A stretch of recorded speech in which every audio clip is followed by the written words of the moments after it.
Hello and welcome to the Irish Hunting Podcast, brought to you by myself, Brendan Maguire, and Anthony Grogan. We're going to be bringing you all the best hunting, fishing and field sports from around the country.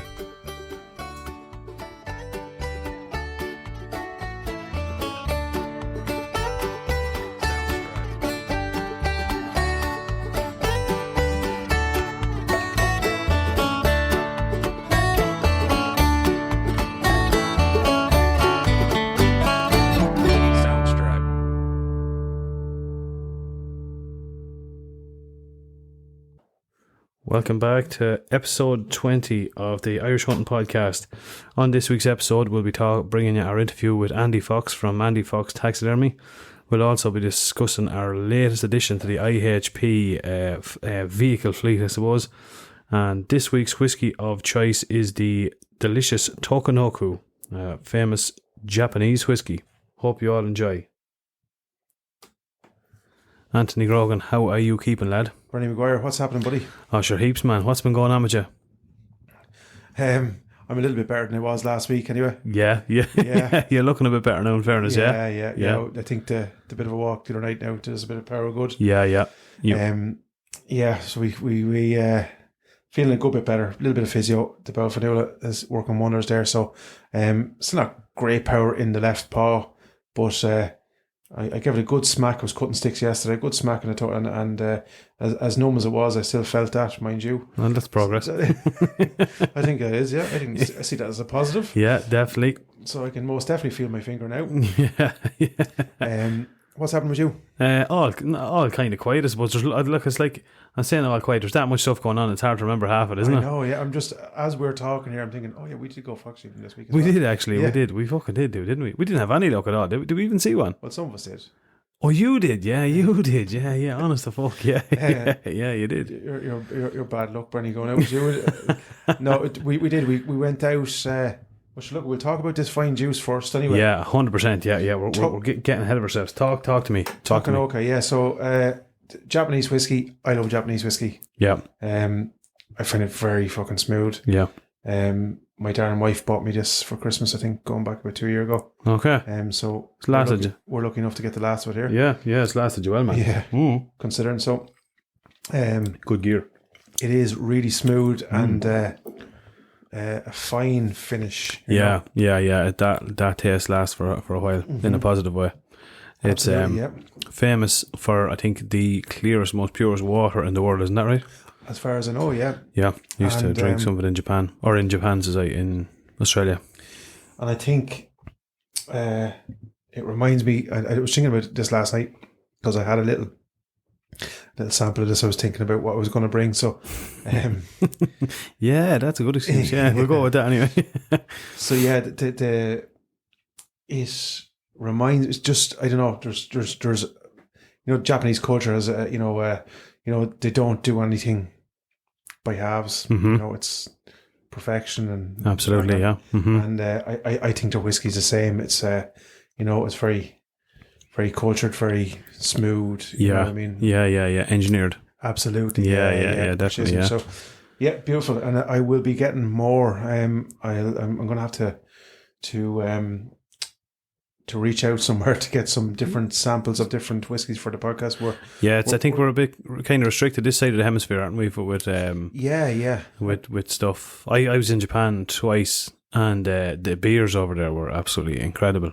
Absolutely incredible. I was in Tokyo twice, and it's a different way of life over there.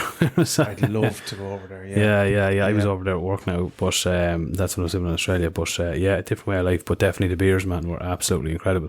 I don't know. Can you get many Japanese beers here? I think you can now. There's with the craft beer and all that kind of explosion. I think it's pretty. There's some of the. I know you can you can get Belgian beers and all that kind of stuff.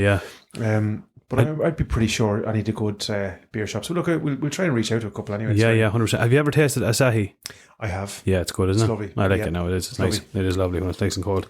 We might try and get some beers for our next episode. We might try and do that. Yeah. It'll be just a little bit, especially coming into summer. I find whiskey's lovely during the winter. Yeah, absolutely. But I love a nice cold beer now during the summer. You cannot beat it, man. We're a little bit off judging today. It's fucking freezing out there. No, but last summer, like, what was that? Wednesday. That was grand. Yeah.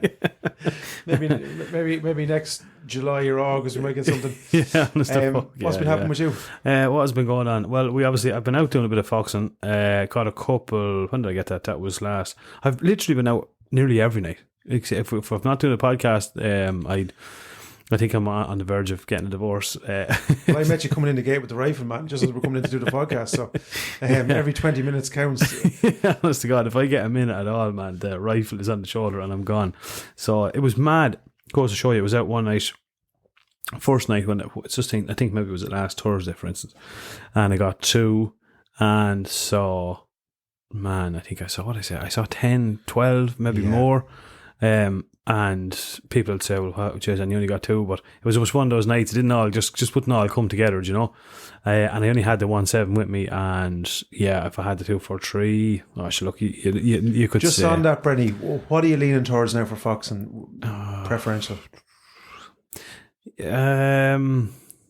What I probably would prefer the 2.43, to be honest. Like, yeah, but like that's not taking it. Like the 1.7 is 100% capable. Like, yeah. It like no problem taking down foxes. Like as you've seen in some of the videos, they're quite deadly. Up even 150 yards, 150. I think it was 156 was my last one, and you seen the video. It was stone dead straight away. Yeah. So, but just the 2.43 is nice when you're out and you're pushing over 200 or even sometimes close to 3. Yeah. And you still know once you've everything right, you're on the money. You're on the money. You can take the shot, and you're fairly lucky. Would I be right in saying this now? Like, and correct me if I'm wrong, but if you were to change your 2.43 to the 2.70, that would become your foxing gun? The 2.70 would? Yeah. Oh, I don't know. I'd say, I don't know. 2.70's fit. I think a bit of overkill, kind of. Like 2.43 is, like some lads say it's overkill. Well, it is overkill, like 100%. But yeah. Well, dead fox is better than a wounded fox. Yeah, anyway, 100%. Yeah. No, I think honestly with the 1.7, I want to.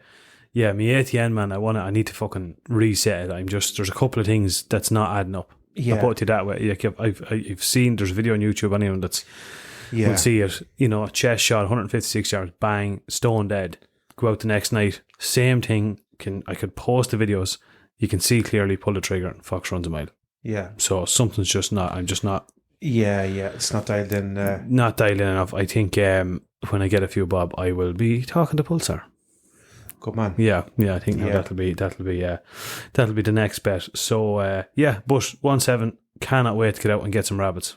Really looking forward to using it for that now. To be honest with you, And Christy Malloy, a friend of the podcast, has invited us out. He has a place full of rabbits, and happy days. There's farmers kicking up there. They're fleecing them there. So yeah, it just needs to be. And look, if they're kept under control, and we need a bit of meat for the freezer as well. So absolutely, kill a couple of birds with one stone, and hopefully I'll have my 2.2 in the next 2 or 3 weeks. Hopefully, if we're the Kildare firearms officers listening, come on now. Please. Hey, please do your thing. And I don't want to be mentioned. Yeah, exactly. What mention, but please. 100%. I got me license back in the post today for my 2.43 with the scope on it. I didn't tell you that. Did you not? No, I got it back today. I wasn't expecting it, and in fairness, after contacting our firearms officer, it came back with the relevant stamp on it, and happy days. Brilliant. It was as simple as that. Yeah. So hopefully mine should follow suit pretty quick. Fairly quickly, I'd say. Yeah. What's been going on with you? Where do we start? It was down in Wild Hunter, collecting a few bits for one of the lads in the club. The lads again smashing down there, you know. They hooked us up when they were caller, and we were down for we're down that neck of the woods with the baby scan. So tipped over there, collected that, and had a bit of breakfast under a recommendation from the lads at Wild Hunter. So really. I was laughing at your picture of your breakfast. You couldn't even wait. You could clearly see half a slice of bread with something poked in the middle of it. The mouth fucking over. You couldn't wait that minute. No, I'd be the fucking same, man. Yeah, I wouldn't be one for, what would you say? The perfection. Yeah. This is real life, man. Exactly. Warts and all.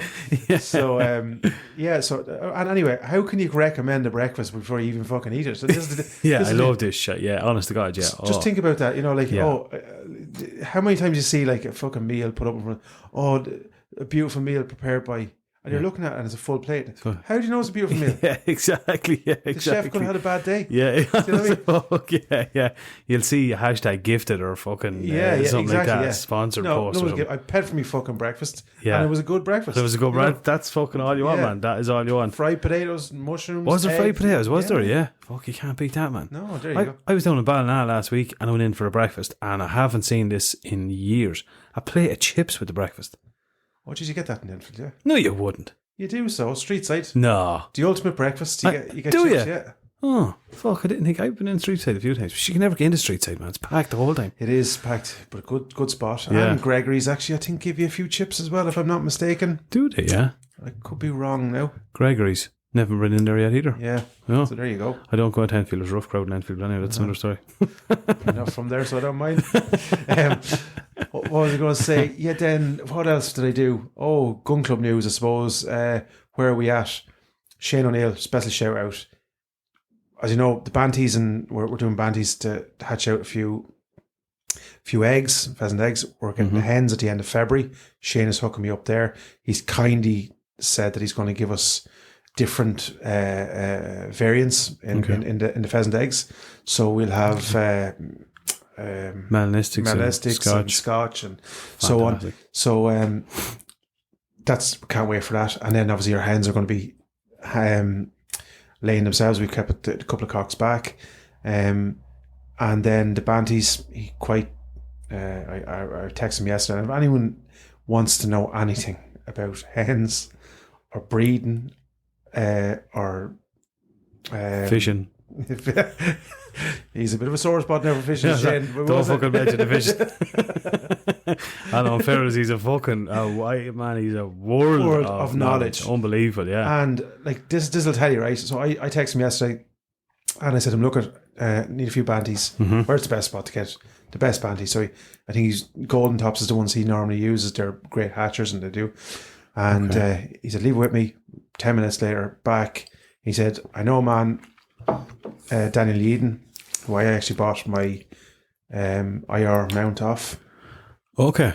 And Dan lives in Tyrrell's Pass, and quite kindly, and this is the way Shane operates anyway, he'd be encouraging of young people coming into the sport, and Kieran, the youngest member in our club, is starting to hopefully breed a few pheasants. So with all that in context, the boys gave us four Banties and a rooster to get that whole part of the club going. No way, man.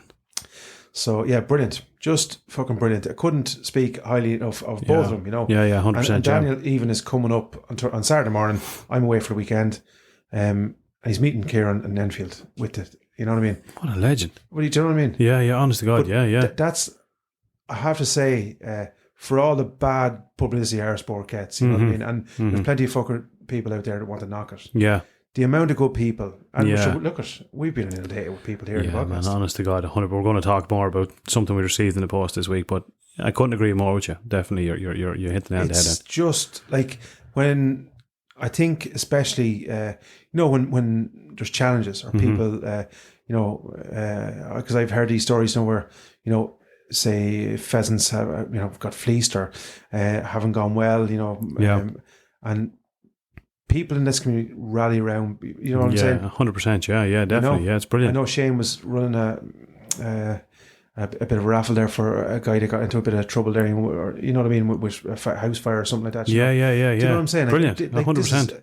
And this is all out of people's own time, and don't want thanks for it, don't want praise for it. And I know he'd be the last man to want it, but you're going to get it anyway, Shane. Fair play to you. Thanks a million. Thanks from the club, and thanks from the podcast, because he's been a great advocate and a great help to us. Yeah, absolutely, 100%. And on that, again, I've been recently kind of gone under the wing of the NARGC, and in more recent times we've been talking to a lot more members of the NARGC and sort of higher, suppose, what would you say, chairmen and so on and so forth, and they are an absolute top bunch of people. Honest to God, now they are. Anyone has been more than accommodating to us, and couldn't recommend them enough. You know? And look, at that brings us probably we'll speak about our fox shooting anyway. Yeah, absolutely. So yeah, we went out around here because again, farmer was under a little bit of pressure around there. I think 3 in one night, 3 lambs gone in one night. So they're all lambing, and you're getting twins and triplets, and the foxes are there.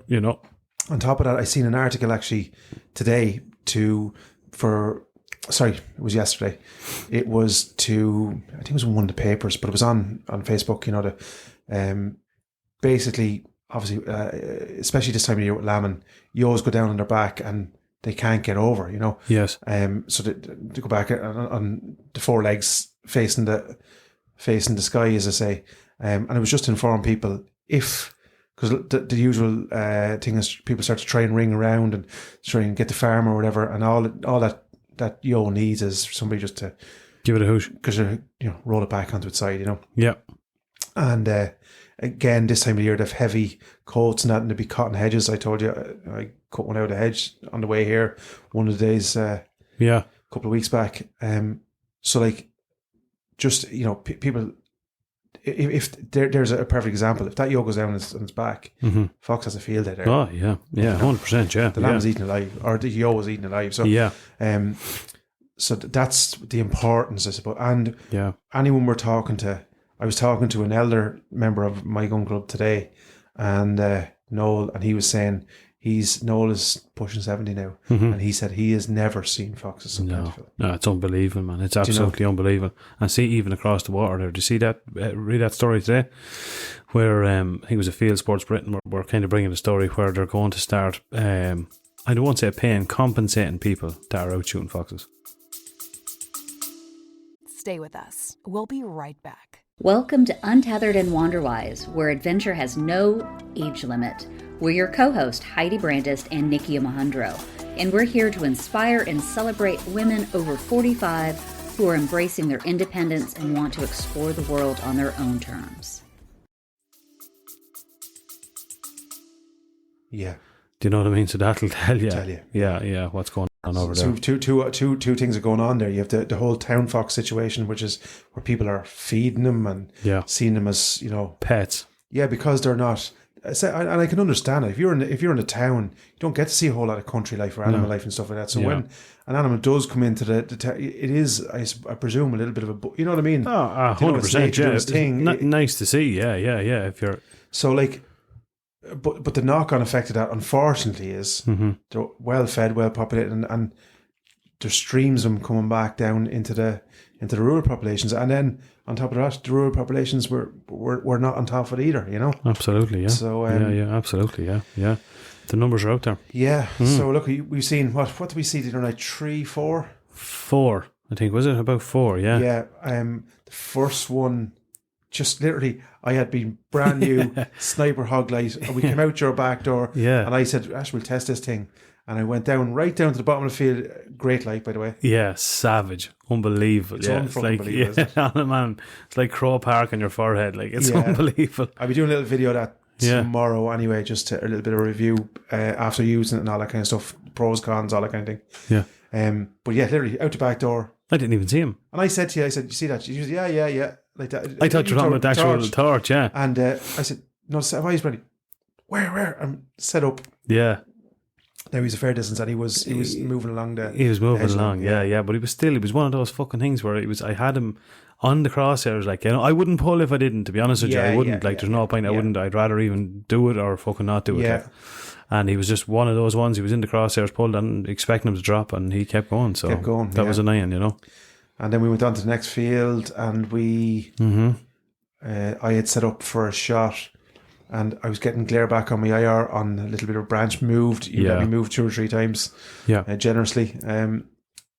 But I just didn't have a comfortable shot. I know, 100%. Didn't pull, and then the third lad then obviously was down in the hedge line. Remember, he was moving along. Correct and right. To the left. Yeah, correct. But he wasn't hanging around either, was he? He wasn't, and we were expecting him to come back through the gap. Yeah. You were letting out a few hand calls there and that. And, yeah.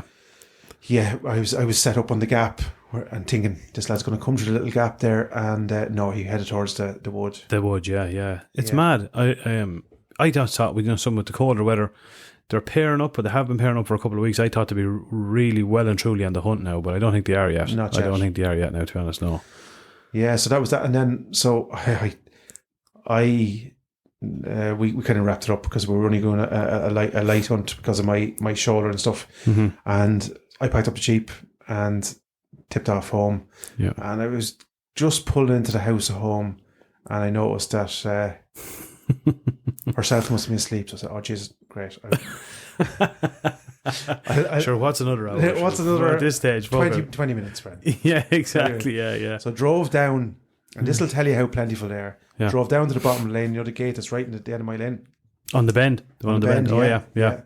And just got out of the Jeep, and my IR had gone dead because I didn't change my or charge my batteries, as you know. So I had no IR. And that is the beauty of the Pulsar. Like that was pitch dark. Yeah. Only a bit of kind of moonlight. I know the moon was out, but it was kind of cloudy and stuff. And put the torch on, going back up the road, heading back up towards my house. Yep. And clock a sheep, and here was a fox in the middle of them. So I let out a few calls, went to the back of the Jeep, opened the Jeep, got out to the gun, the sticks, the whole lot, got set up, and see what he come, and he wasn't moving away. He was happy enough in amongst them, Okay, yeah. He was comfortable. And with that, I just turned the head torch on to my right-hand side, looking down across into the second field out, down the way, and here was a set of eyes looking back out from me just the far side of the ditch. About 105, 110, roughly. Yeah. So he looked a lot further than that. We'll leave it at that now. We won't be. Wasn't that? I'm not one to brag now. I thought he was fucking further than that. Anyhow, all right, okay. Maybe this is where I'm going wrong all these times. Go on, yeah. So again, a few calls, but it wasn't. Sat down behind the fence post. You'll seen the video. Yeah, unbelievable. Sat there and kind of said, "No, I ain't coming any further." Yeah. So I had to move the fucking sticks, as you seen in the video, a fucking big pull out, because I had a tree on my left hand side and I had a gate post on the right hand side, and he was sitting right behind a gate post or a fencing post. Yeah.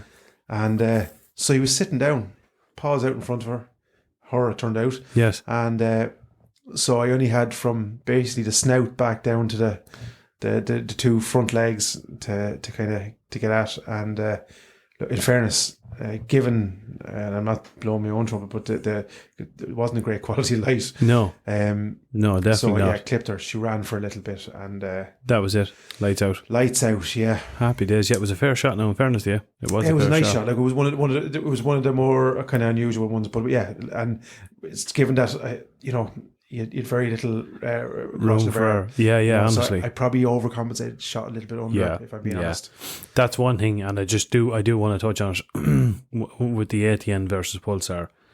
If that was the ATN, it was lights out. Like it won't bring in the ambient light. It just doesn't work. Like it will not do it. Like if you don't have your torch. Yeah. And I think I showed you, didn't I? The last time we were up on the bog. Yeah. And it was pitch dark. Like pitch dark. You could barely see me. Oh, yeah. And I handed you my scope, and you could see through it as if it was 2 o'clock in the day. Honest to God, yeah. Like that's fantastic. Yeah, 100%. That was colour, absolutely fantastic. Yeah, in colour, yeah. Brilliant. Yeah. So that's a major. Like it's a huge thing, because you can, especially when you're foxes like that, and if you have a good night and you go out for a couple of hours and like something like that, the battery in the IR or something goes to, you know what I mean? Yeah. And even a lot of foxes now, they don't like the IR. We've noticed the odd one or two. We have. Oh yeah, I've definitely noticed it. Yeah. I actually think I have a video I might actually post on that. Okay. Where you can sort of see kind of a fox. I think someone in my head, Adam Lamb. I can't remember what way it was. You could just barely see him, and then I banged on the IR, and straight away the head came up. So he had noticed something. Yeah, he had. So they do notice there's something strange. Yeah, because there is obviously a slight red glare from it when it comes on. So yeah, definitely. Yeah. So yeah, I suppose that's the benefit of going forward. Mm-hmm. And as you know, I've been kind of singing the praises of the Pulsar anyway. For the last while. So I'm more than ecstatic with it. To tell you the truth, I think it's just a fantastic piece of kit. It's sleek, and I love it. Yes, yeah. No, it's deadly. So that was that. Yeah. So then, of course, I went to fucking down the field, over the gate, I had to cross a fucking ditch. I had to bring the gun with me, of course, in case, she wasn't gone. Yeah. And realised then, no phone to get proof of the fucking thing, so you wouldn't believe me. Wouldn't believe it. And definitely Robert Tracy wouldn't fucking believe me anyway. He'd be right not to. Yeah. So, and no knife. I'd left the knife in the Jeep. So I had to bite the tail off him. Yeah. One arm bandit, literally. Exactly. A gun, sticks, a vixen. Yeah. The whole way across, fucking 3 electric fences. Oh, man. Across the ditch. And I tell you, when you start dragging them, after a while, they get heavy, man. Because she was... Yeah, she was hefty. She was, as vixens go anyway, she was decent. So absolutely, yeah. Yeah, so look at all's well. Another one gone. But with that, I threw her over the gate, you know what I mean, to the Jeep. Yeah. And I looked up the lane. And what was coming down the lane? No, on the road? On the road. Another one. Trotting down was a fox. Are you serious, hey? Yeah. There's serious amounts around you, man. There is now. So with that, I couldn't take that shot. Obviously, the house to the left and on the road anyway. Yeah. Went down to the bottom to the farmyard and just pulled into the farmyard. Same as the last night. Straight out in front of me, out in the field. Yeah. In among the O's. Another fox. Is that the one? Do you go through a crush or something? Is that the one we were down before? Yeah, there's a bit of a crush there. Just literally out. I could see him before he even come to the crush, just to the left hand side. I could see this pair of eyes looking on the lights of the Jeep. That's some what Anthony's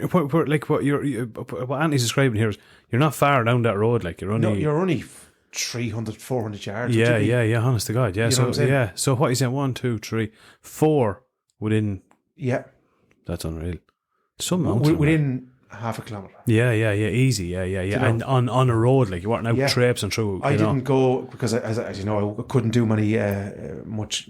I was fairly shook now, even after the bit we did. Yeah. So I wasn't in for a walk, and I didn't do any heavy trekking around. No. These were just literally as I rolling up on them, you know. That's unbelievable, man. That is unreal.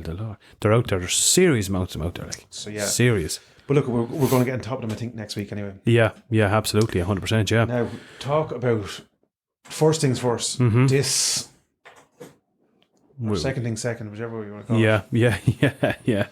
So, we were contacted, I suppose, I seen these going back a couple of weeks ago, and I thought, like, fucking genius idea. Brilliant idea, and fantastic, yeah. I never even knew they existed, if I'm being honest. Now, I presume there's people out there saying, oh, Jesus, sure.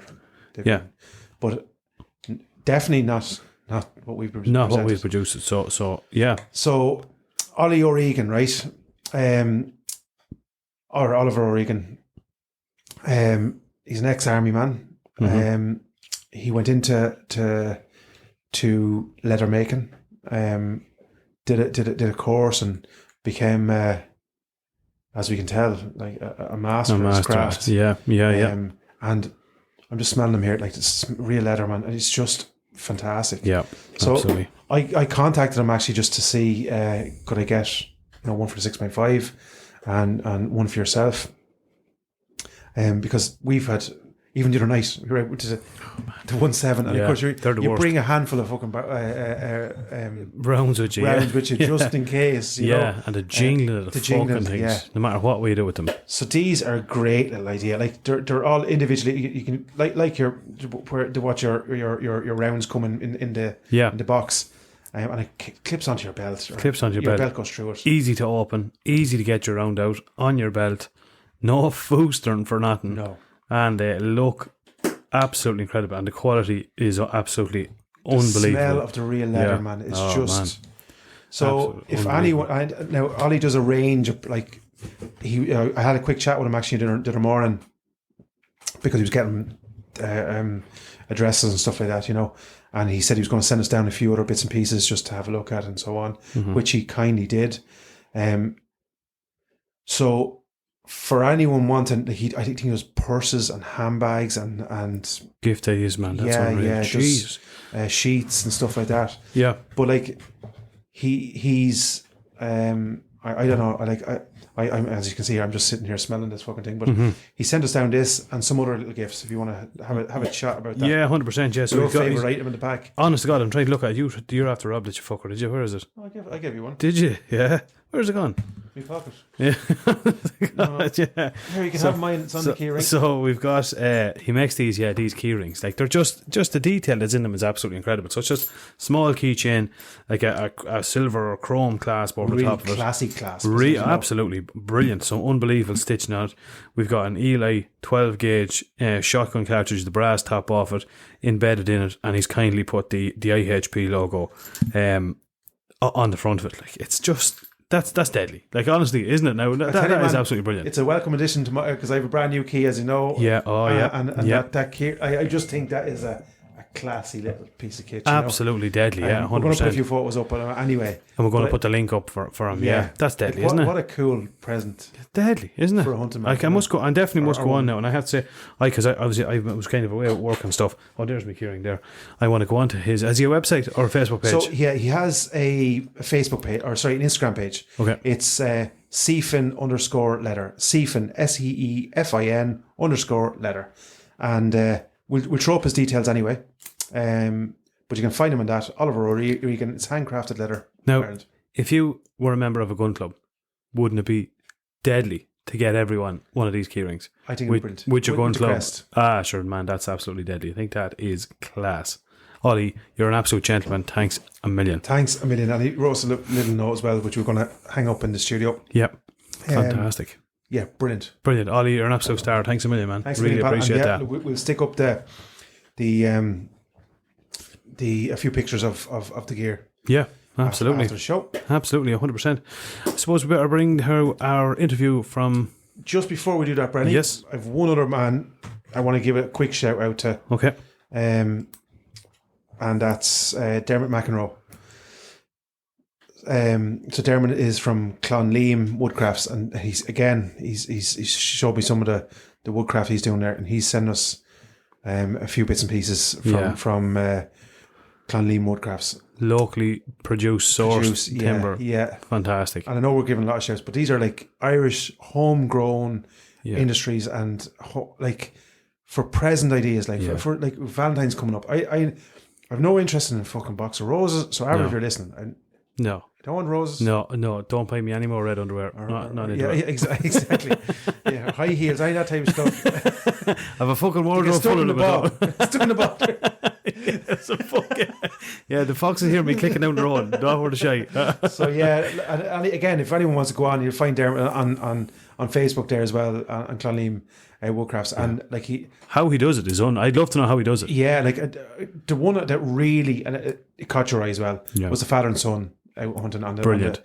I just thought, like it's just summed up. I think what it's all about. You know. Yeah, absolutely, man. Yeah. So I would anyway, definitely go on and have a look at his. He messaged me the other night, and I couldn't believe the quality of the stuff is class. Brilliant. And again, then I don't know. Maybe we're weird. Maybe most people are not like us. But like if I was talking about like a Father's Day gift or something for Valentine's or whatever that's the kind of stuff you want. Yeah, because it's unique and it's something like, girlfriends, wives, partners, if you're listening, this is the stuff we want. This is class. Irish Hunting Podcast hoodies and t-shirts and caps and all that stuff. Lads love that stuff. Absolutely. Yeah, and women, of course. Yeah, deadly. Yeah, but so we're going to bring us Andy Fox, bring our interview. This was deadly. Man. This was deadly, man. He's some dude, isn't he? Oh man, he's a character. Brilliant character. So stay tuned for this one. You'll enjoy this one. You'll enjoy this one. Andy Fox, welcome to the Irish Hunting Podcast. How are you keeping? I'm not too bad. Nice to see you, lads. Thanks for having us down here, Andy. Yeah, great spot. Yeah. Savage spot altogether. Yeah, we're just having a look around here, and some of the detail in a couple of melanistic cock here be the Lord. It's unbelievable, isn't it? And I'm looking at an ass of a fox here sticking through a door, and the head of him coming out the far side. It's deadly, isn't it? Unbelievable. That took some work, so it did. Yeah, absolutely took some serious work. Some craft, Andy. Yeah, look, it's something that I always was kind of into as a young fella. I was growing up in the country, like it was always out hunting and doing that sort of stuff myself, and I was dabbling at it for years, for a while, to see how things went, and because at one stage I said I'd give it a good go and see how far I go with it. And look, sure, I'm here now, and I'm, bits and pieces. There's plenty of work to be at it. It's great, Yeah. Where Where did you train, Andy? I was looking at it online there for months, and well, for nearly about a year, I suppose. Seeing where could I go and what could I do, and I said when I was going to go, I was going to do it right. So I ended up going to a man called Mark Jordan, his Western School of Taxidermy. He takes on 2 or 3 people every year or every 6 months. And you go over there, he sets you up with all the tools and all that sort of stuff. You pay for all this in advance, and you go over there then, and you start off, you say, with small birds, and then you work your way up. I got up as far as like buffaloes and all that sort of stuff. But I could have stayed longer, like to do full mounted bodies if I wanted. The longer you stayed, the more you got, And so this is over in America, is it? This is over in Pittsburgh, Pennsylvania. Wow. Yeah. That must have been some experience to head over there. Oh, it was unbelievable. Yeah, it's really worth having a look at it. If you just type in, I think it's Western Pennsylvania School of Taxidermy, and he'll get to see exactly where I studied and all the other people and all the other stuff that we're able to do. Because me being Irish, like over there in America, like a lot of the stuff they were doing, like they were doing turkeys and all that type of stuff that I'd never get a chance to do. Like Of course, yeah. Well, I was kind of just trying to stick to our local stuff, like our pheasants and our foxes and our deers, because that's kind of that's going to be my bread and butter. Yeah, absolutely, yeah. But geez, some of it it's definitely it's a skill in itself. How long did you say that took? You were a year over there. Yeah, well, I went over literally for the first 3 months just to get the birds out of the way and do that, and then like I kind of got a grow for it, and he told me that I was pretty all right at it, and if I kept at it, you could make something of yourself. So I ended up staying in for another couple of months and ended up giving him a hand doing bits and pieces then. So it was, I was lucky that way, and he was fairly sound. Like he said, when I went over there, everything was set up for me, like, a place to stay, and like it wasn't too far away from the taxidermy school, and that it was grand. And on the weekends and that, like he brought us away, showed us bits and pieces about American, like, about shooting and hunting over there. Brilliant. Yeah, that was so really was an experience. Yeah, honest to God, yeah, the Lord Jesus. Come here, I'm just looking here now, Bernie, just over your head. Yeah. There's these are mannequins. They're mannequins, yeah. So this is completely foreign to me. I didn't know. Same as that. And I presumed that, like in ignorance, that you brought the little animal in here and whatever sort of stuff you put into them that kind of preserved them or something. But that's not the case. There's a whole lot of work that we didn't know. Yeah, 100%. I was the same. First time I seen him, I was like, what the fuck's the story? Tell me. So these mannequins here, explain to us what are they for? That's that one there. Not over his head. Or that'd be say a cub fox, or maybe a 3/4 size fox. Okay. Depending on the size, when the fox comes in here, I do bits and pieces of measurement. There's a nose to eye measurement, and then there's a nose to ear measurement, and then there's a nose to tail measurement, and then around the neck and around the belly and around the hindquarters.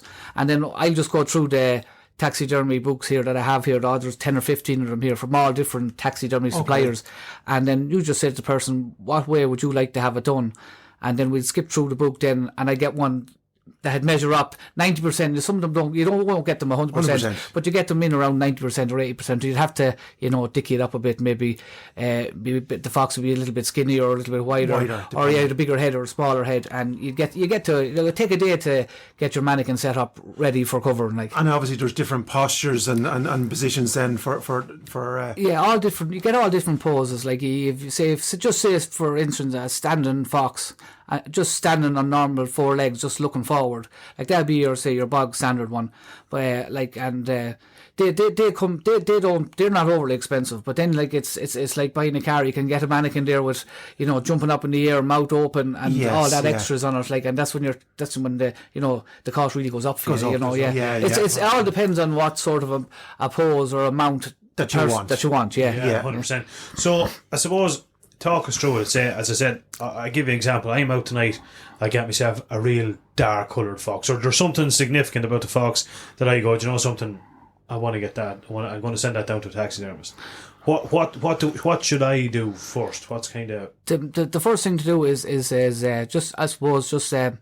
Hopefully that when you did get it wasn't overly damaged. Like, there is, like, shooting them with, say, shotguns and stuff like that is perfect, because there's only a couple of pellets, like, and sometimes you don't even have to stitch over them, and you'd be able to cover them up, like, but if there's a big hole in it, any bigger than a pound coin, like, is or a euro coin, like, is you're going to start pulling bits over, like, and it could have a stretch on it. But just bring it in, get it home, and get it into a black bin liner.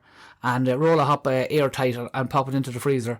Either that or bring it to your taxidermist the next morning if you're close enough to him. Yes. And that's really all that the hunter has to do until all the work is kind of onus on the taxidermist after that, like, you know. Yeah, so you don't have to gut them or any of that type. Oh no, I will. Some people ask me would they, and I don't like. I'd rather do it myself because I know where I'm putting all my insertions. Like, I'd be cutting at the bottom of the 4 feet, and then say from the back of the neck down to the tip of the tail, where someone else would go and gut it, and they're probably underneath it and cover it.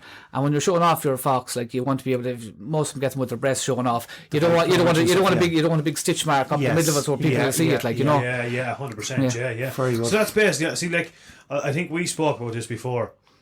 I was put off, sometimes sending stuff to a taxidermist because I didn't know. I say, I automatically thought, I don't know how to go about this. I don't know make a bollocks of it, basically. Yeah. So as you're saying, literally all the hunter needs to do is get it to taxidermist ASAP, or get it in a freezer. That's done. That's the main thing. It's been like with the likes of a pheasant there now, we're at like that. Like, if you get him, like, he'd be all right for a day. You say you got him that morning, like, and you were out hunting the rest of the day. Like, that night or even the next morning, there's plenty of time to get him, into the freezer.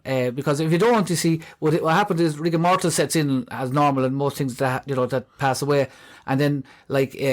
The skin gets loose and all the feathers start falling out of it. Yeah. And then it's called slipping now, I'll say, with deers and foxes. If you don't get them in, like, and then when the taxidermist starts to work and you're after telling him that you had it in the freezer, he'll know if you didn't, because after 2 or 3 days of him working at it, all the hair, it'll all start falling out of it. Right, fair enough. Right. So it's imperative. It's imperative to get it in. The sooner the better. Get it into the freezer straight away. The missus will do some giving out. You pull out. Pull out to get the burgers ready. Get all the pizzas on. Whatever about a bit of venison. If a deer come out, I don't think a fox come out, I don't think she'd be too happy. Yeah. I'm not fucking making a stew out of this fella. Yeah. Holy fuck. Yeah. And come here. So say pheasants. We're looking at some fantastic melanistics here and a white cock pheasant here. What is there a certain protocol for one of them? Does it differ much? No, not really. The birds are just, the sooner you get them, and the better nick you can get them in. Say, like, you get them, just don't throw them into if you think he's a specimen bird that you want to get done, same with a duck, just don't get him and throw him in the front of the boat, or get him and throw him into a gun bag or anything like that. Put him in the boot or put him somewhere safe that nothing will happen to him. Like, the feathers won't get ruffled or anything like that. Because the more pristine position you give it to me, the better to look when I'm finished with it. Brilliant. Yeah. And there's a thing, like, like, we were looking at some fantastic birds here. There's ones here, like, they're flying on the wall here, spread eagle kind of, like, from. That's, I presume, is your standard mount where a bird is basically standing with a slight pose to the left. Is there, say cost wise, are they more expensive to do than this one? It's not really, no. The standing bird and the flying bird, they'll come to the same. It all depends with the flying bird what sort of scene you want to put on the back from. Like, them ones are they're just done on pieces of timber sitting, like, but you see the mallard drake there behind his head there, like, you can get something like that, and you put them on. People, they're nice to have because you have that bit of a brush behind them flying away. Yes. Some people just like them stuck to the wall, but it's nice to have some sort of a feature at the back of them, like, That's a fantastic duck behind you, Bernie. There's a duck here coming like out of a stump of a tree, and a bit of scenery behind it, like grass and a bit of fur and rushes. It's lovely. It's beautiful. Yeah, really 100%. Unusual. You'd know straight away it wasn't one of ours because that's dead. Ours is still flying. They're still flying around fucking Loch Henle or there or somewhere. Yeah, absolutely. So come here. Before, I suppose I meant to ask you this question. Obviously, you do a good bit of hunting yourself. Yeah, well, say me father and me 2 uncles growing up, kind of, they were always into hunting, mostly pheasants and woodcock, and one of the uncles was into a bit of duck shooting and that, and that's where we all took it up. Myself and the brother, we took it up as we were out hunting when we were 10 and 11, like, it nothing's changed really, so it's a brilliant pastime to have, Absolutely, yeah, fantastic. We agree, wholeheartedly agree, yeah. And you get to see both sides of it then, you get to continue it on. That's great, because people say to you, well, what do you when you're doing bits and pieces, like, when you're coming over, you're working with stuff that you like doing, like, and when you're doing it, you're saying, I'd like to have, like that in my own house, so it's nice to have. That's the nice thing about this as well, like, you being a hunter, I suppose you appreciate what the hunter went through to get the animal. Yeah. So you have a kind of from it's the same thing as from the start to finish. You know what I mean? You know what the hunters have to go through to get that animal. So, and I think that's nice from our point of view. 100%. Bringing it to somebody that appreciates that too. You know, without doubt. Yeah. I would have loved that when I was younger.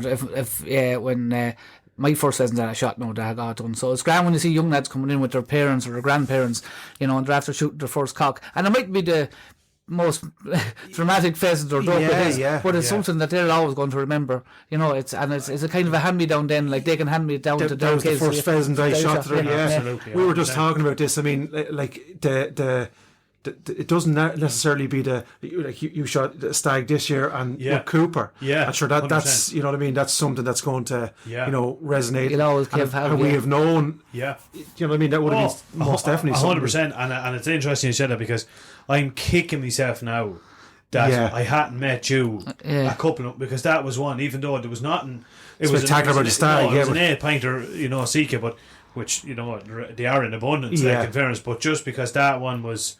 There's memories attached to it. So it would have been nice but look at it, I met a walk or a walk and stick out. Oh, well, you got something out of it. Something out of it, The more than you've one in the freezer, you have a hide in the freezer here for me, you're going to do it. And that was because of just the distance of the shot. I know I keep going, and he's going, is he still fucking talking about his shot? I was slagging him today, right?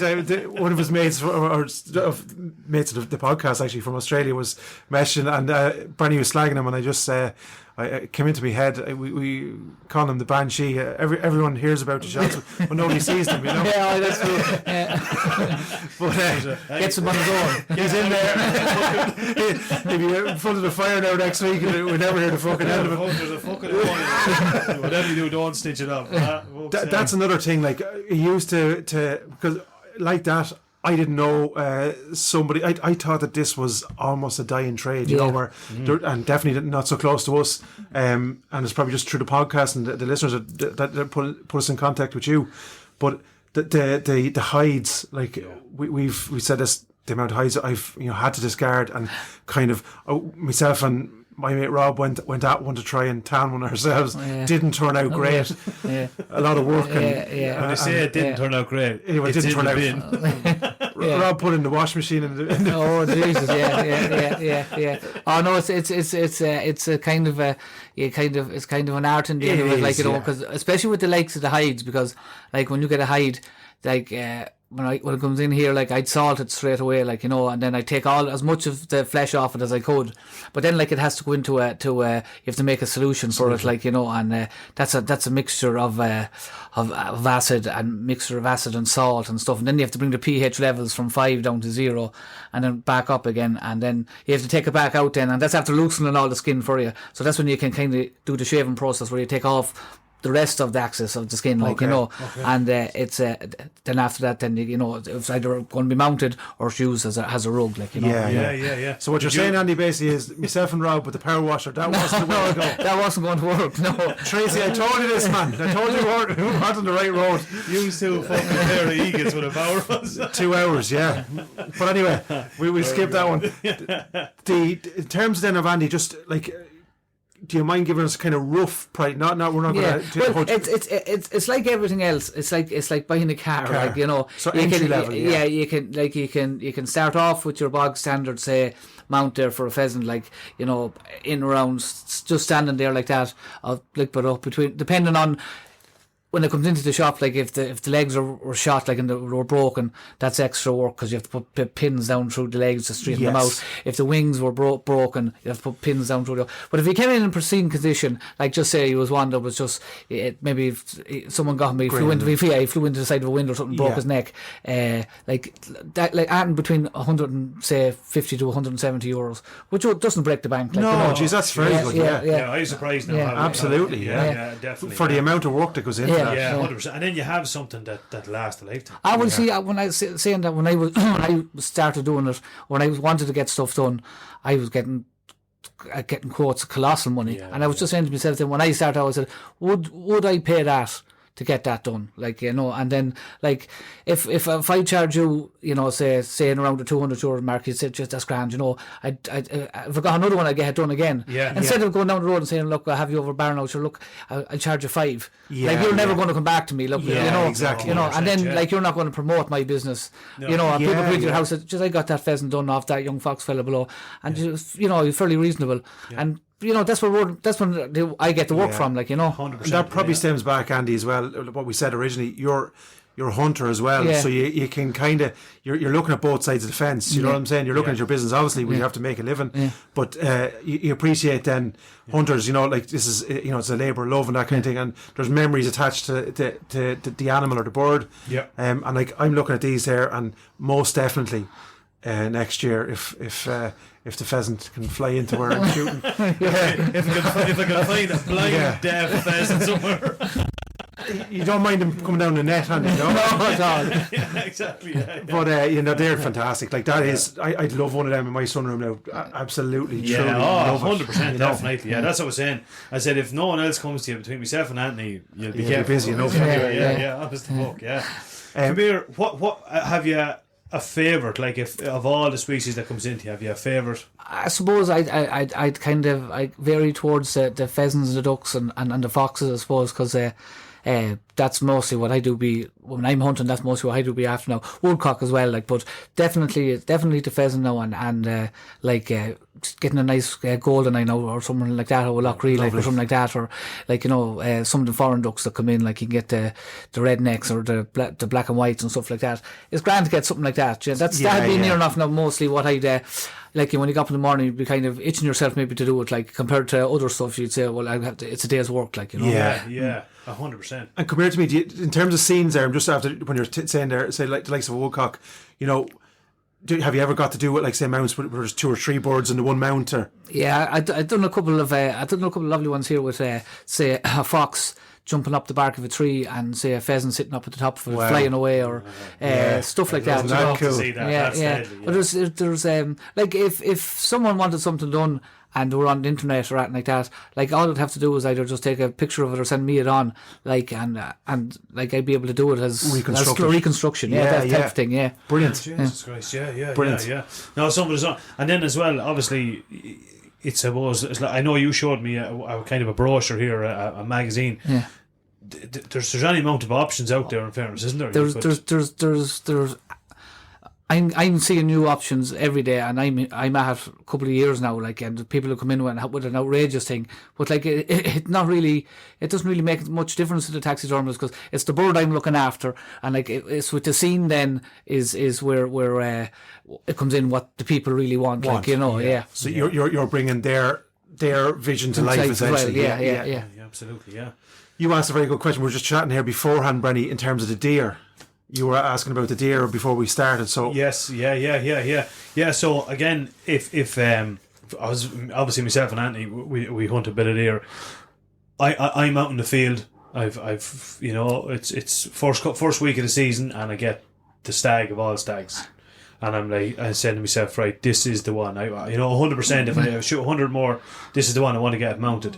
What do I need to do in that situation to make sure that it's going to be, you know, a success, I suppose, you know? Oh, get it to wherever you're bringing it, that's going to flesh it off for you, like, you know, and if you're going to do it with a shoulder mount or whatever sort of a mount you want, like, you know, make sure and leave plenty of cape for the taxidermists to work. Now, over the last couple of years, you wouldn't believe the amount of people that have come in here, well, just, I want to get this lad done, and then I take it out and I measure it, like, and it's like, sometimes it could be 7 or 8 inches short, like, you know. And then all he ended up doing then is like making a European mount in it, which is just spoiling the skull, like, and the antlers, like, you know. But make sure and just leave plenty of cape, and get it to the same thing. Get it to the taxidermist straight away. If you know what you're doing, you can salt it before you bring it to the taxidermist, or bring it to him salted. It takes a bit of work off the taxidermist, and he all he's doing then is getting it straight into the freezer, so he won't have to do it himself. And when you say salted, rub salt into the hide. Rub salt into the hide, because that takes out all the moisture, you know. And you're just talking about ordinary table salt. Okay. And you said as well, Andy, just so for everyone that's listening, I suppose, because I would have presumed, you know, maybe the front end of the shoulder, but you're saying just behind the shoulders. Behind the shoulder, Behind the shoulder. Yeah, and just down right at the brisket then if you can. Just when you think you have enough, add another couple of inches.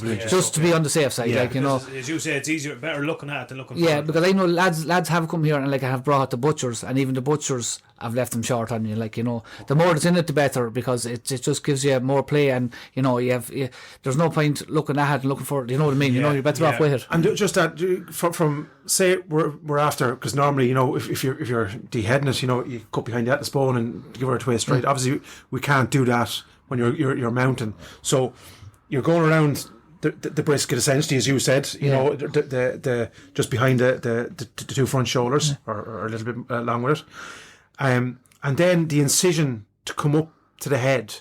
Do you come from the belly up, or no? from The best thing to do is just to peel it back up, because when I'm going to cut, I'm going to cut a V between the two antlers, and the incision is going to be down the back. Okay. Because when you have your shoulder mount out, you don't want the cut coming down the middle, because it'll be seen where it's been stitched. Where I only have the incision here at the back of the two antlers, say down about maybe 6 or 7 inches. Okay. And then obviously coming up to the two legs, then essentially the two front legs. Yeah. That cut there, do you leg it and try and take them down, or can you put an incision up the? No, you can just cut just at on the knuckle there. On the knuckle and the shoulder. Yeah, perfect. Okay. Right, because and then as you said, the antlers, you know, if it's a thing that you have to store the height, you can cut the antlers at the base of the skull. Yeah, and the taxidermists will be able to work with that anyway.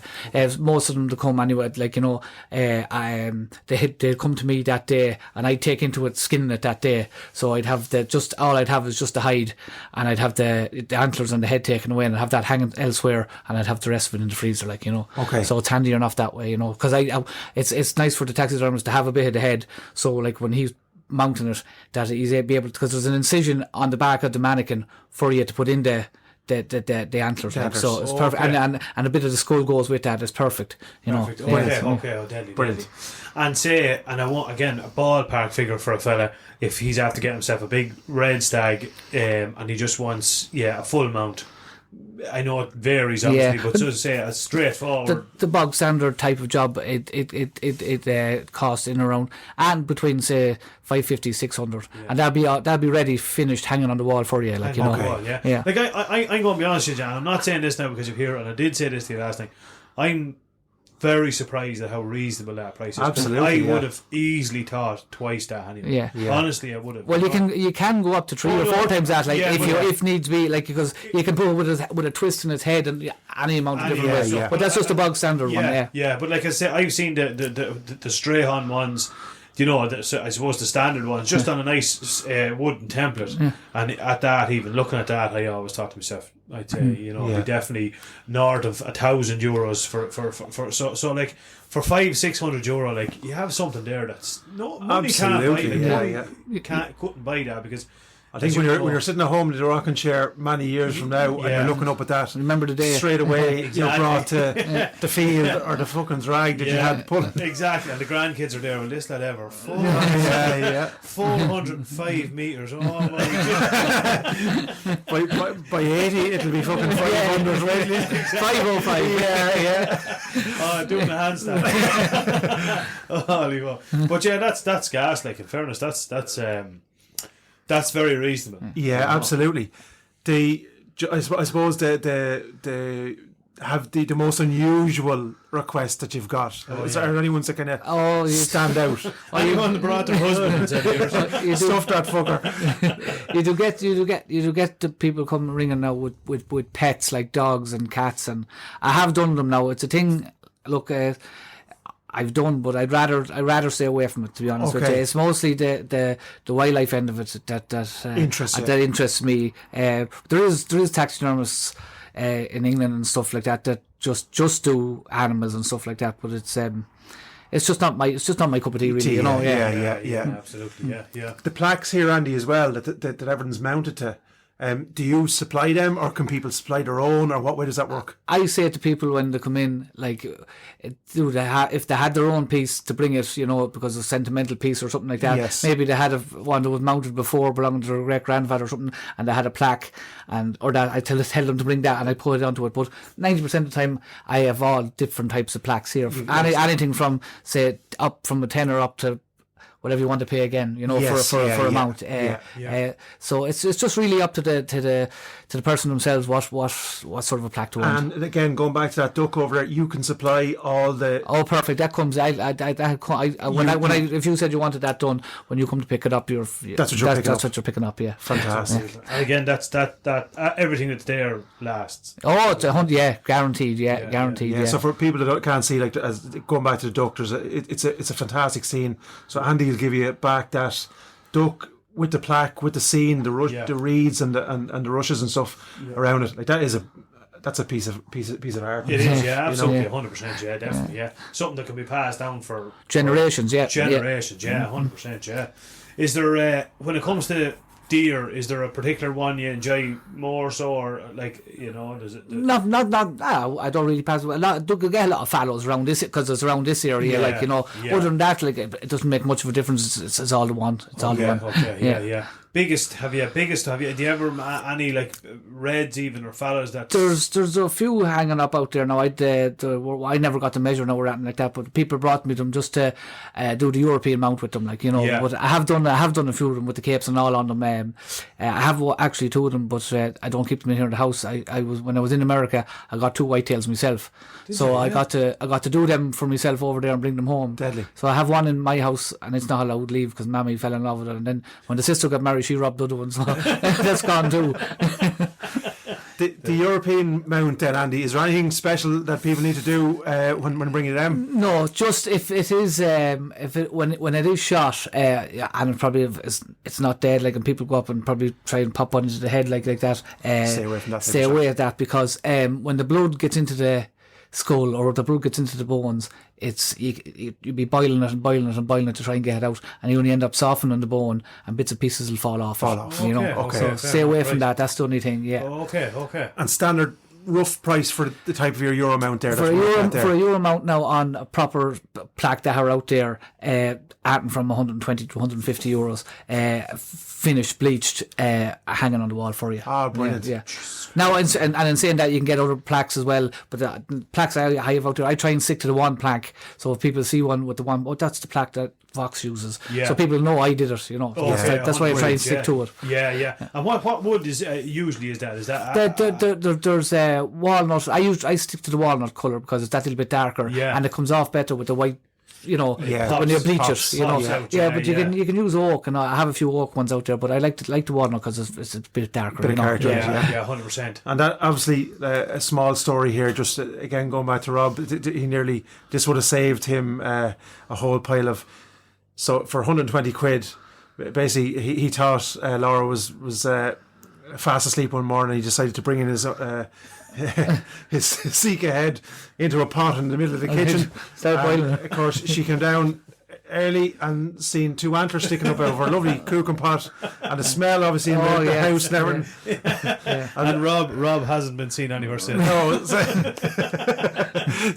If anyone knows where he is, he asked that question. Asked him how much that'd be, because that would have saved me a whole pile. So for 120 quid, man, you would have saved yourself a whole pile. You definitely want to, if you're going to boil it. I when I started off too, I had it in the garage, and the smell, so it's out now outside and into the outside garage when you're boiling it. There's a good pong off of there, So I heard. I can just fucking imagine. Holy fuck! No, it's something else, and it's an unbelievable trade.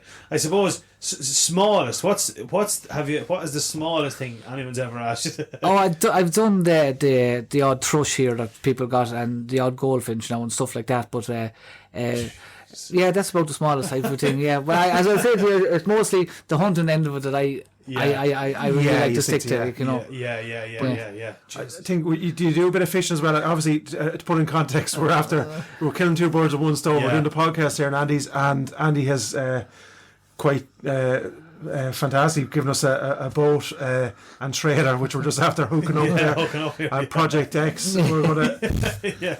We're going to do a bit of fishing, Andy. I do. I same thing. My uncle mine, he was mad into fishing, and we do it now. It's mostly trolling, like for trout and that sort of stuff. But if you were going to get your taxidermy fish now, that's a different type of an art. Now there's no problem the taxidermist stuffing it.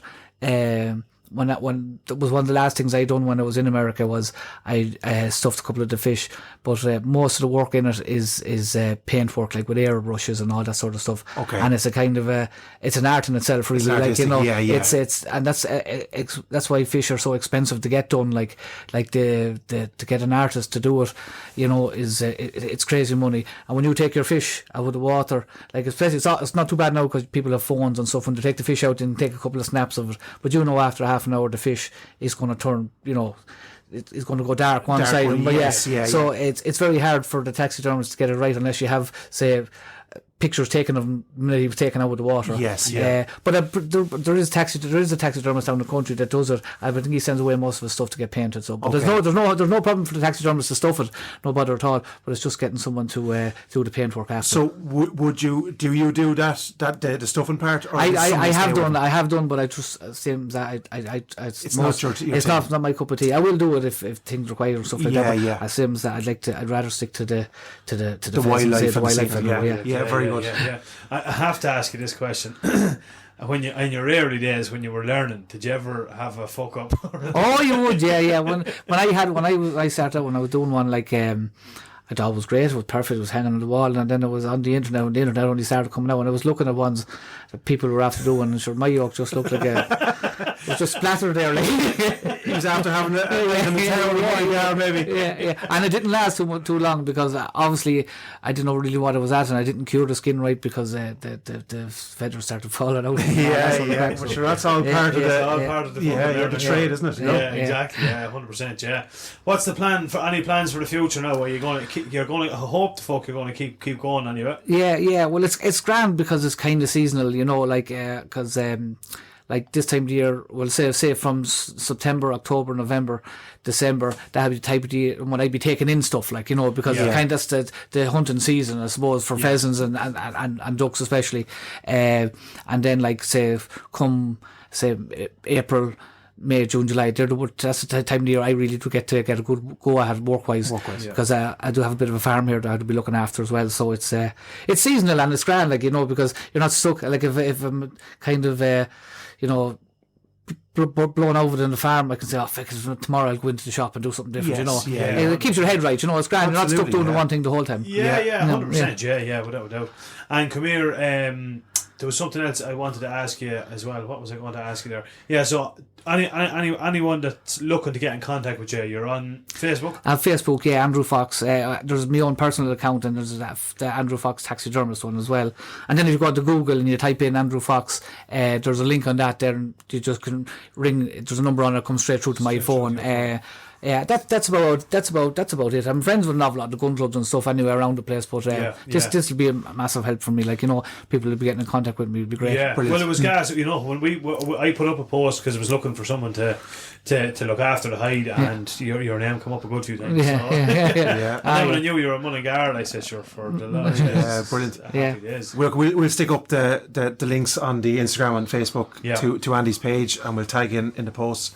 And look, I think it's I am delighted because this is as I thought was a dying trade, and it's great to see that there's somebody keeping it alive, and hopefully then when our kids grow up and start shooting their own, that there'll be somebody there to that's exactly it, to do it, you know. Keep the memories alive, as the fella says. 100%. Andy, thanks in a million. No bother, lads, you're more than welcome. And anytime you're passing around, you're more than welcome to call in, you know yourselves. No, just 100%. Now come here. That hide, there's a bit of pressure on that now. Don't mind behind these. No bother at all. Everyone wants to know how's that happening. No bother. We'll have it as soon as possible. Don't mind the grenade that's in the side of it. Andy, you're an absolute gentleman. Thanks Andy. No bother, lads. Thanks very much. Cheers. And there you have it. There was the famous Andy Fox. What a character. Yeah, brilliant. Yeah. I definitely learned a good few bits and pieces there. Brenna, I didn't have a notion how any of that happened. Neither did I, to be honest. I was full sure that they don't, like, I know people say, you were probably the same. Some sort of mummification or something happened. Do you know what I mean? I just thought you brought your pheasant and they dipped it in a big bucket of varnish. Or lacquered it. It says right there, exactly, you go. Yeah, honest to fuck. Yeah, it's... I didn't have a clue to process that. Like, no, it's an art, isn't it? You know, it is an art in itself. But then I think also it's our end of it is so straightforward. Like, you don't need to overcomplicate it. Yeah. If you heard him saying there, if you have a pheasant or a fox or a stag or whatever you want, it's our end of it is very, very easy. I suppose the biggest thing, if you know, foxes, pheasants, is get them into a freezer, quick as you can, or get them to your taxidermist, one or the other. And don't leave them out in the rain and any of that. You know what I'm saying? Just protect them. Protect them, exactly, because this is something. Same with the ducks, which is a good call. How many times have you been out shooting a couple of ducks and you have them thrown at the front of the boat? Yeah, you know. Doesn't take a whole lot. Just put the one that you want aside. Yeah, exactly. Keep it in good nick, you know. Exactly. Yeah. Yeah, absolutely. Yeah. And it's brilliant as well. The deer, like, again, I'd heard leave plenty of hide on and stuff like that, but you don't know how much is, you know what I mean? Yeah. And like, he talked us through it there, and that was, you know, even the incisions where he, you know, were to in size and where not to. Yes. So at least, hopefully. And even with the, as you said, you're after shooting a monster stag. Yeah. How the fuck am I going to get in this freezer? He told you can nip the antlers off at the butt.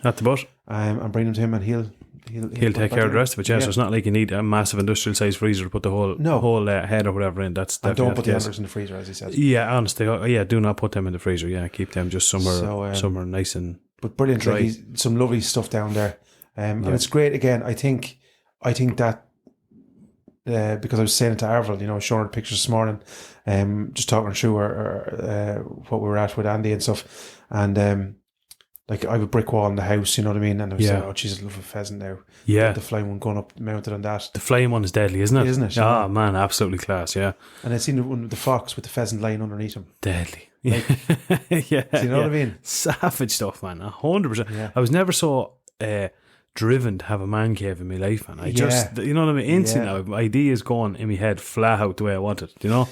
Yeah, brilliant. So, can't wait to get a few bits down to him now. Yeah, honest to God, he has my hide down there, and I'd say maybe by the end of the week he'll have it, will he? Probably. I heard him, promised. He promised, yeah, exactly. So I can't wait to get that back. I've seen the fallow one down there, that was class. What do you know? Alpaca? Was that an alpaca he had as well? Oh, hide. Oh, Lord, yes, man, that is unreal, isn't it? Yeah, you can imagine. Like, do you know now? Instead of an old set of pajamas, you can make a nice. You know, you get up on a Saturday morning there, and you want to lounge around nice and early, and maybe listen to an old Irish something podcast or something like that. Exactly. And, you're talking, yeah. If you could get that joke with a set of sleeves on it, be something, John. Would it? It'd be great. Huh? Like a dressing gown. Honestly, tell you. Yeah, Anthony the alpaca roaming around. Going around now in the white fronts and the alpaca fucking dressing gown. Exactly. Yeah. And an underpants. To the back door, the hands on the hips, and the slippers. And underpants meadow of a fucking fox's rear quarter. I tell you, I bet the man Andy turned him into a pheasant. Andy would do it, and that is a certain. See the store. There you are now, man. A set of fox slippers. Fox. I fucking tell you. I just picture you. Do you ever, you know, like Dukes of Hazzard? Do you know your man that has the armadillo helmet? That's what's his fucking canning was there. I just picture you. I know, yeah. You know what you're talking about. I know exactly. Yeah, exactly. What do you think there now? A fox's head is a slipper, man. Do you know what I mean? I think that'd be great. Yeah, I think you're the only one that thinks that. But anyway, you go for it. Tell you, man, it's going to take off. It's going to take off. Andy, if you're listening, there you go, man. New venture.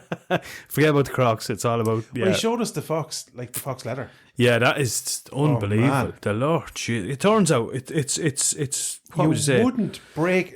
No. We had a good pull at it last night. Yeah. But it's smoother than cow leather. Like absolutely, it's very supple. Yeah. But the what would you say, the strength of it, or the it's like the durability. Is of it like it's almost like suede kind of? It is, isn't yeah. it? Do you know what I mean? It has that type of, and then the little stoat that he done. Oh, jeez, that is incredible, fantastic, isn't it? Yeah, honest to God, yeah. He's a man of serious talent, and like he's not some fella that's chanced his arm. He's went and he's trained, like he's properly trained over in the States, over to America, and you know, put in a fair shift over there. You know, absolutely, so yeah. he knows what he's talking about, and Yeah, it's brilliant. You're going through the whole process there. So, with the hide and that, you have to he has to fill in. Yeah, the book and stuff like that, isn't that right? Yeah, so yeah, exactly. When you're dropping on that, they need to know where it came from, what were the circumstances and stuff like that. And if you find, say for instance, I know a story of a fella who found, was it a goshawk or a sparrowhawk? Yeah, was that getting hit by a car, brought it in, but you need to let the National Parks and Wildlife know that you have that in your possession and that's what happened, and then they'll give you the okay, to mount to get it stuffed or whatever the case is. Yeah, because Andy quite. I was saying, why would you need to do that, But as he quite diligently pointed out, somebody could walk into your house and say, oh, Jesus, that sparrowhawk or beautiful, that buzzard is lovely, and I found it as roadkill, or I found it, knocked down or whatever, and it was rather than waste and we got it mounted, But he said then it might put a kind of a bounty out on yeah, exactly. Someone would say, well, but just you man down the road shoots there. Exactly. Get me one. So yeah, makes sense. It does make sense. Yeah, absolutely. Yeah, but definitely. So if you're anywhere around the place and you're looking for taxidermists, the Midlands or other, Andy Fox is the man to go to. He's there in the evenings, very approachable and very reasonable, easy to deal, a gentleman to deal with. And as I said to him, I don't know if I said it on that interview, but I have said to him before on numerous occasions, I used to hear nightmare stories of costs. Honestly, I would have often said, I'd love to get that mounted, but that pheasant, I'd love to get that pheasant stuff, but it's probably going to be 500, 600, 700 euro. Do I want to? Yeah, that's not the fucking case at all. No, do you know what I mean? You can spend that if you want to. Yeah. But if for your standard, I think if you for a bird that.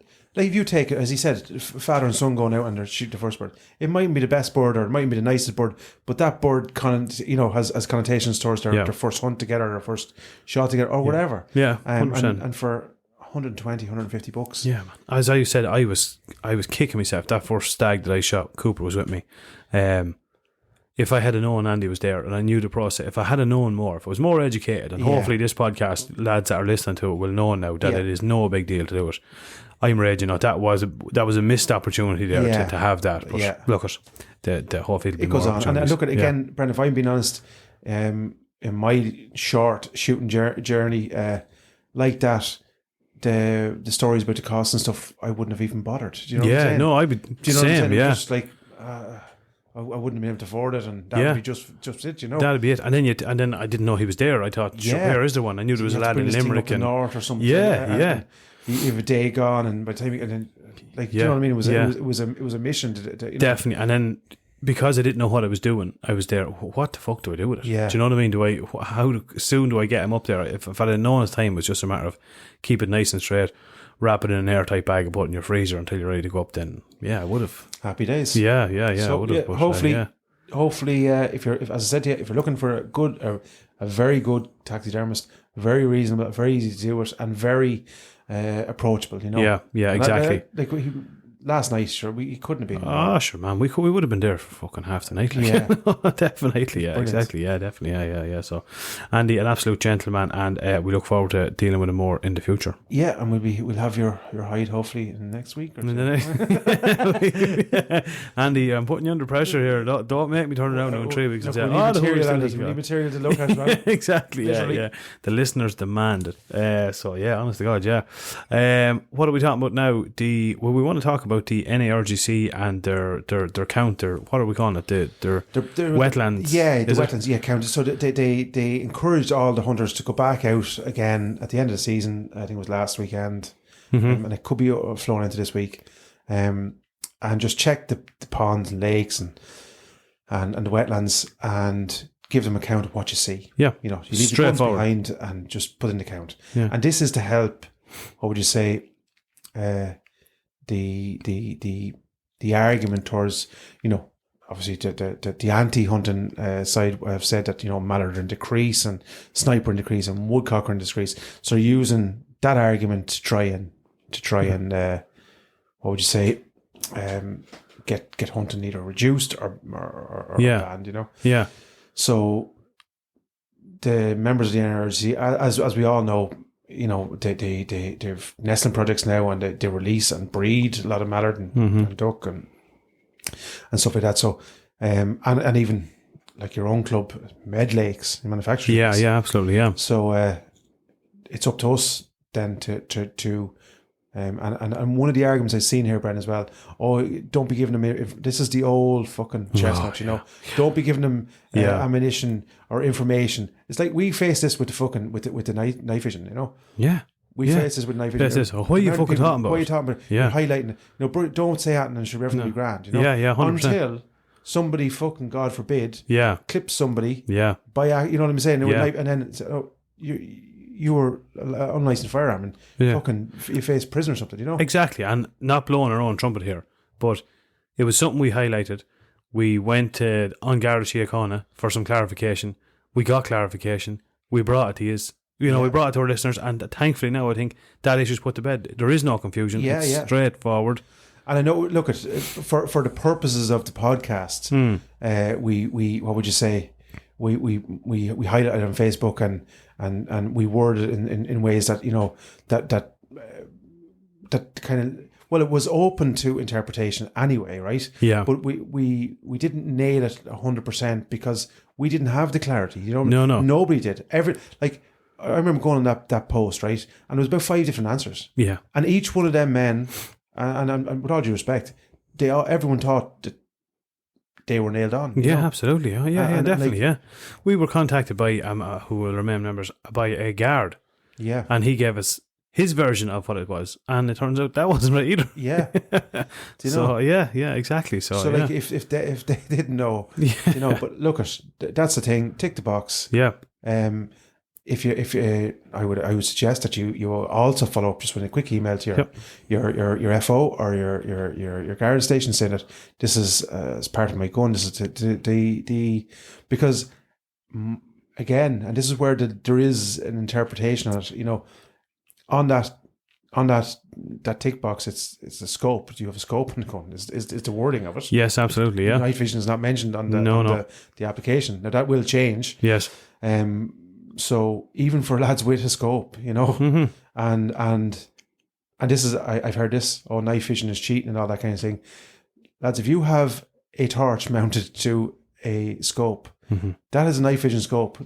You can call it whatever you want. Yeah. That is for seeing in the night. Yeah, absolutely. You know, 100%. Vision in the night. Yeah, 100%. So call it whatever you want. Call it whatever you want. It is what it is. You can have a better one, like as in a Pulsar or an ATN. Oh, yeah, absolutely. The same way as, you know, you can pay 150 quid for a scope and $5,000 for a scope. Yeah, a standard scope, 7-day scope. That's up to your discretion at the end of the day. Yeah, if you have a standard scope, I know, with a torch, that's digitally assisted. You know, I'm not saying that's against the law or anything, I know, but it is a night vision scope. Absolutely, and this crack of it's an unfair advantage.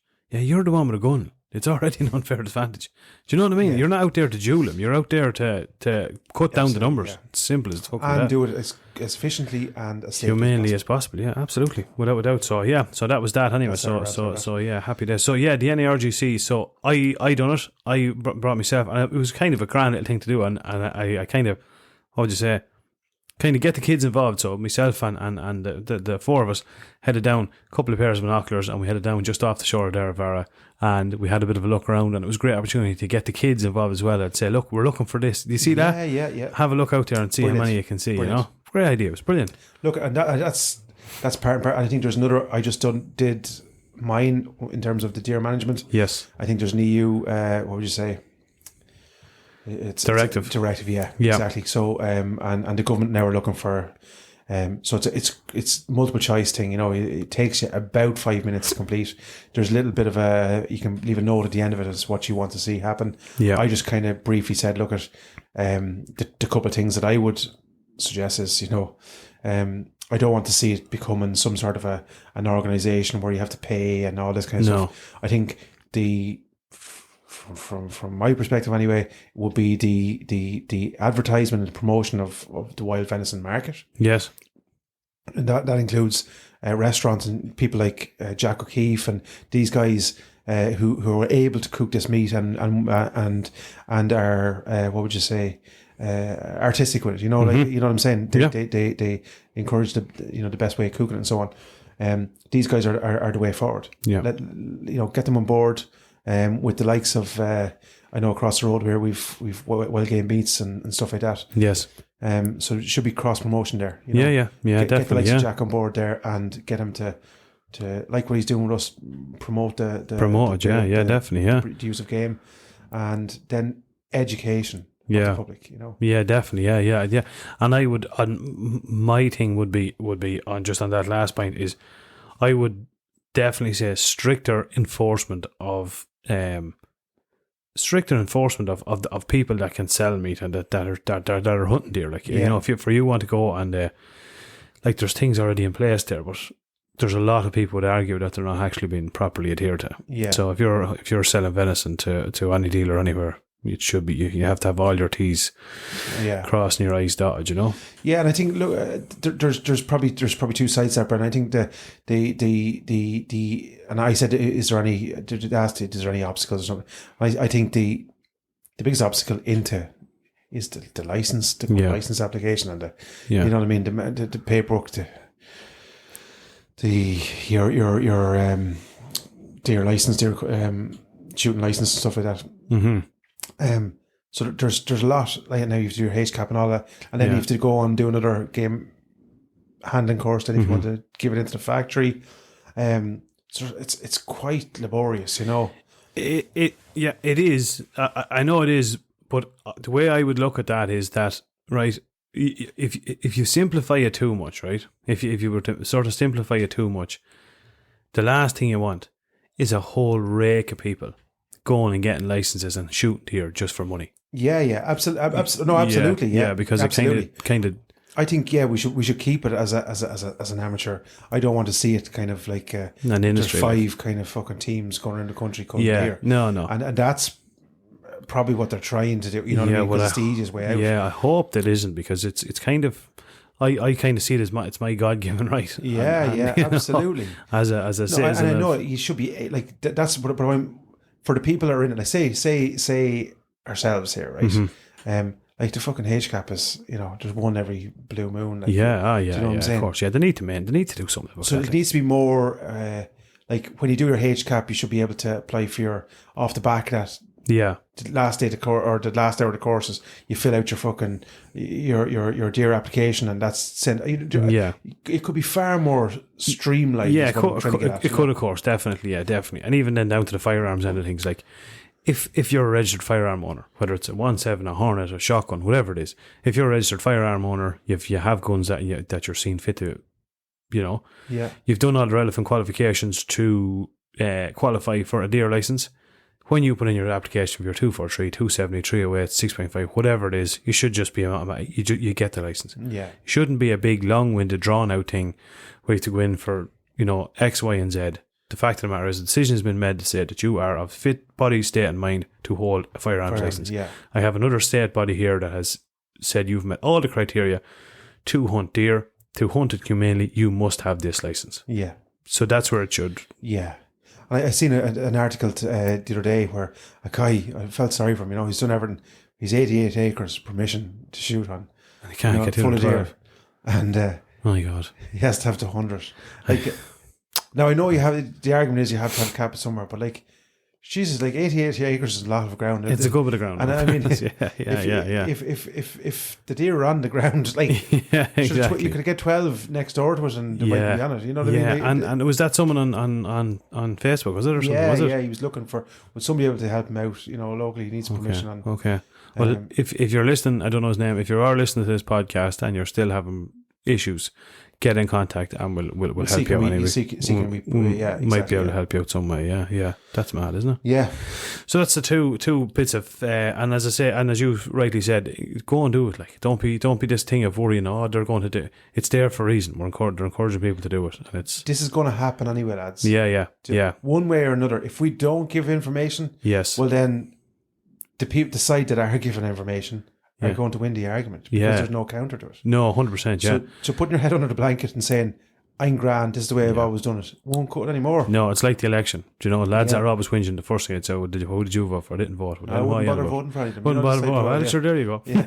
Exactly. Yeah. But I'll give out about it for the next 5 years. Exactly. Yeah. I'll whinge and complain about it non-fucking stop. Yeah, honest to God. But so that's that, isn't it? On to Noel. Good man, Noel. Yeah. What a legend. Yeah. So like Noel's gonna again. Probably one of the first emails we ever got in the I'm pretty sure he was the first email. Yeah. And he's an Irishman living in northern Canada. Saskatchewan. Saskatchewan. I was actually supposed to move there. Was I actually ever telling you that story? No. I got offered a job working for KS International Harvesters in Saskatoon, in Saskatchewan. And myself and Debbie, we were all geared up. We were going to go. That's where we were going to go. And then I just kind of went to Australia. The money was a lot better in Australia, but yeah, honest to God, honest to God, right or wrong move, but yeah, I was very close to coming living there myself. Yeah. So Noel Horgan, he sent us in a couple of pictures. He's just give us a quick. Hey lads, still playing catch up. Listening to episode 15 with Jack now at the moment. Not long back from checking the trap line. No catches today, but good to be out in the bush and learning and practicing. Hope the season's been good to you. Congrats on the new setup. Would love to be able to night hunt here. Keep up the good work. What a legend. Yeah, brilliant. Like, and he's cool dude. Like he sent us a couple of pictures there of is that an Arctic fox or a fox? That is, man. That is incredible. Isn't there a head on that? That is unbelievable, isn't it? And isn't there another one there? Is there a wolf or something there? Is there? Yeah. Gee, man. And then at the end, I think that's a wolverine, if I'm not mistaken. Okay. I have no idea. Yeah. That's something else out there. What's he hunting them with it? Is he trapping them or is he hunting? I don't know that. Yeah. Well, we're going to have him on. We have to have him on. Absolutely. I said it to him. He's actually. He said he's going to come on. And he's doing his own tanning of furs and skull cleaning. Legend. And he's actually. This is again fucking brilliant stuff. But he's sending us over. Like they came in today. The fucking. The bear skull he sent us over, look. Yeah, that's, imagine that, isn't it? Yeah, honestly, God. So he has a bear skull ready to rock and roll, and he sent us over for the studio. He's a few bits for the studio. It's like, it's fucking brilliant. That is deadly, isn't it? Absolute legend. We'll have to have him on. He brings a whole other aspect to hunting over there versus hunting here. It's a whole other world, isn't it? So between Saskatchewan and Canada, and where are we going to California, and we have to go to Sean. Yeah, Bros wants to bring us over to California. And then we have to go to County Meath. I don't know about Meath now. That could be a bit dodgy, but you're looking. And just as we're looking there, you're probably looking at the same thing. Dermot Rotwell there with his new IHP hoodie. Looking fine and fit there with his Euro mount. Oh, come on, Dermot. Deadly stuff, man. That is deadly. Brilliant. Suits you to an absolute T. Absolutely, dude. Yeah, and the mount is cool as well. Yeah. Where is it actually he from? That I can't remember, Brenny. Yeah. Actually, Carlo. Is it? Yeah. Okay. Oh, we won't hold that against him, no fairness. I mean, that's across the bear. Yeah. That's sorry, that's what we're Googling. Sheev. That was your man's name out Dukes of Hazzard. Sheev. Well, Andy, right? I'm telling you, man. Fox slippers. I want a pair. Good old Sheev. Oh man, where would you get a bit of it? Yeah, look at it, man. I think you're on your own with that one. But you're going for it. Go for it. The Fox slippers. And a mink underpants. Jeez, man, this whiskey's good, isn't it? Oh man, it's good. It's woeful stuff. What did you put in that, man? Holy fuck! I was getting a massage on my shoulder, the other day, and we were talking about like drink, and I was saying to Dave, my mate, I was saying to him, I don't drink fuck all, You lying bastard. That's what he said. Fucking every day I listen to the radio, man. You're fucking drinking, So he's listening to the podcast, anyway. Good on him. It's only a sip, man. A sip of it, yeah. Honest to fuck, yeah. I don't know, man. This is a complete off topic, but I think we talked. I'm one of those lads. I couldn't have a massage. I just wouldn't. I couldn't do it. I just wouldn't feel. Are you joking? No, I just feel weird, man. I don't know why that is. I just wouldn't. No, even physio, like it's find it very uncomfortable. Maybe that's just. As hard. I'm getting another one tomorrow, I think. Oh yeah. Fucking hell, man. Yeah. You have some life. Just during the day and cruising around in a big Ford. Cruising around a big Ford. Fucking hell, this little box. And so that's annoyed. Wouldn't bother me at all, man. And it's fucking I like real tough hard one now. Yeah. Which is a few $1 million. Do you? Yeah.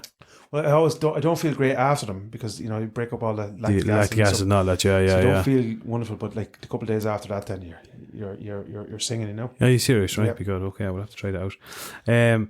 Next week's podcast, we are. Oh well! First, before we go, we didn't mention it, man. We didn't remember the new team member. We don't officially have a name yet. Well, I think the poll has been up for a couple of days now, so we'll name it after the podcast. Okay. We'll go on and we'll appoint it. Yeah. But there was some other fella threw in one there. I thought it was absolutely brilliant. Did you see that one? No, the masturbator. And he was fiercely offended when I didn't put it up in the most popular. I think there was I don't know 100 names or something. Jez, man, I thought it was absolutely brilliant. There was another one there, the dirty ore. Some of them were unbelievable. Some of them were absolutely fucking brilliant. Boaty McBoatface. The Titanic 2. The Unsinkable 2. Yeah. Fucking hell. Man, some of them were fucking brilliant. Brilliant. Look, again, Andy hooked us up with a brilliant boat. Yeah, 17-foot sheeling boat. She's a beaut, man. She's a diamond in the rough. She needs a little bit of... Yeah, I know. A few people there throwing a couple of condescending eyes. But what was another one? Cheap and what was it? There was another one there. What did some like call it? Oh, I can't think. Yeah, a fucking barrel of money or something like that. He was connotating towards. Yeah. No, look, stay tuned. This is a little bit of a project, so we have the before pictures, and we're going to show you this when she's IHP'd out. Yeah, exactly. Yeah, and what we're going to do first is we're going to throw a few bags of cement into it and push it out, see what happens. Leave it there for a day. When we come back, I have a great. I tell you what we could do now. I have a good mate there. You probably have a mate too. Push the two boys out and see what happens. You both know who you are. Fill it with politicians and send it out and see what happens. Exactly. So we're looking forward to that. So we'll probably do a little bit of chatting about the boat and a bit of fishing next week. A bit of fishing, we're going with some big plans coming up for a bit of fishing. I just can't wait to get out, man. Honest to God, I cannot wait. I was talking to Norman. Today. He was out after some pike and he reckons it's too cold. There's not much going on at the minute. Okay.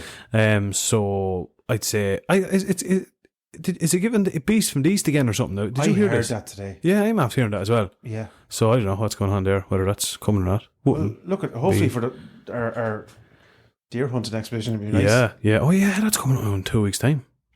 Yeah. So that's going to be interesting. 3 days of hunting. Yeah, 3 days of hunting. Yeah, that's going to be brilliant. Yeah, cannot wait for that. So we're going to get the boat geared up and get a few bits and pieces, and we're going to hit the fishing hard. And I'm going to bring down the couple of reels that I have and rods. Yeah. And we can discuss them in the studio. You'll tell me what they're for, what I'm doing wrong. They're absolutely brilliant if you like deep sea fishing. And I'll also have overboard. I also have my little bag I've ordered, so I'm going to give a little bit of a review on that for all my hunting gear. You know, that with the new addition to the Grogan family, the Jeep. The first new addition.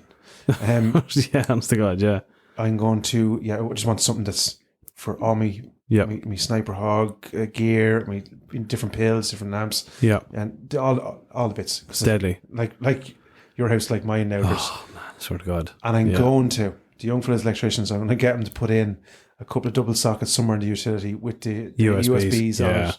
Handy. And you just boom, boom, boom. Yeah, it's all. Man, I'm the same. I like when I do come in here. You know, when you come in after a night's lamping and you're wrecked, like you have to walk for miles and you have to go to this press to put this in, then find a charger for this.